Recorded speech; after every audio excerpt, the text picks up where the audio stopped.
নাইম সাহেব বয়স মাত্র 27 বছর।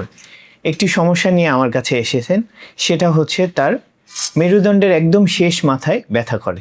তার ব্যথার ধরনটা থেকে আমরা যেটা আইডেন্টিফাই করলাম, তার যে সমস্যাটি হয়েছে সেটাকে মেডিকেলের ভাষায় বলে কক্সিডাইনিয়া।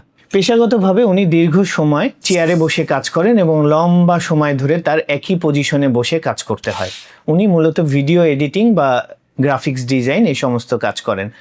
এই কাজগুলোতে দীর্ঘ সময় উনি বসে থাকেন, বাট তার বসার যে ধরনটা সেটা আদর্শিক না। চলুন আমরা একটু বিষয়টাকে বোঝার চেষ্টা করি।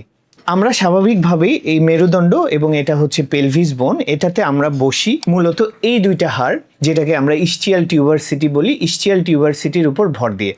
যদি আমি মেরুদণ্ডটাকে সোজা রেখে আদর্শিকভাবে ইসচিয়াল টিউবারসিটিতে ভর দিয়ে বসি, তাহলে আমাদের মেরুদণ্ডের শেষ মাথার যে হাড়টি, দ্যাট ইজ কক্সিস, এখানে কোনো প্রেশার আসার কথা না, এখানে কোনো প্রেশার আসবেও না। কিন্তু আমরা যারা দীর্ঘ সময় ঝুঁকে বসে কাজ করি এবং যেটাকে আমি বলবো স্লাউস পোশ্চার, অর্থাৎ আমার মেরুদণ্ডটাকে সোজা না রেখে একটু বাঁকাভাবে একটু আরাম করে হেলান দিয়ে বসে কাজ করি, সেক্ষেত্রে যেটা দেখা যায়, ইসচিয়াল টিউবারসিটির উপর আর আমার শরীরের প্রেশারটা থাকে না।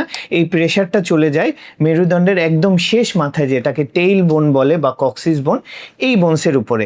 এবং আমরা নাইম সাহেবকে দেখতে পাচ্ছি, উনি যথেষ্ট হেলদি একজন পার্সন এবং ওনার বডি ওয়েট ওনার হাইটের সাথে অ্যাডজাস্ট করে যে বিএমআই এর চাইতে বেশি, এবং দীর্ঘ সময় ধরে তার শরীরের ভরটি তার টেইল বোন বা কক্সিসের উপর প্রেশার আসার কারণে এখানে যেটা হয়েছে, তার কক্সিজিয়াল ডিসফাংশন হয়েছে এবং এই ডিসফাংশন থেকেই তার ব্যথা হচ্ছে। 27 বছরের একজন তরুণের আসলে হাড়ের ক্ষয় বা অন্যান্য কোনো সমস্যা থাকার কথা না, যে কারণে তার মেরুদণ্ডতে ব্যথা হবে। সো আমরা তার মধ্যে যেটা আইডেন্টিফাই করলাম সেটা হচ্ছে কক্সিডাইনিয়া।